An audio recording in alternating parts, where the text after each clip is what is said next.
ઠાકોરજીને અહીંયા પધરાવ્યા. ભાગવતજીના મહાત્મયમાં લખ્યું છે કે જન્માંતરે ભવેત પુણ્યમ તદા ભાગવતમ લભેત. જન્મ જન્માંતરના પુણ્ય હોય ને ત્યારે તમારા આંગણે શ્રીમદ ભાગવતજી પધારે છે. બરાબર યાદ રહે.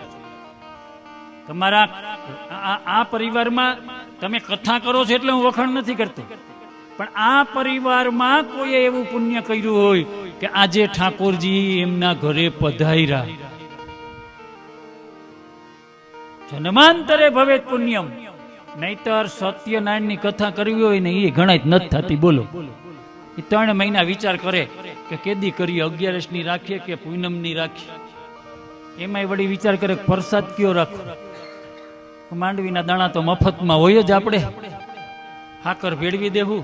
શીરો હોય, પોપૈયા છે, એ 3 મહિના અગાઉ પ્લાન કરે અને એ ટાઈમ આવે ને કથા નથી થતી. લ્યો, અને આ 7 દિવસની શ્રીમદ ભાગવતજીની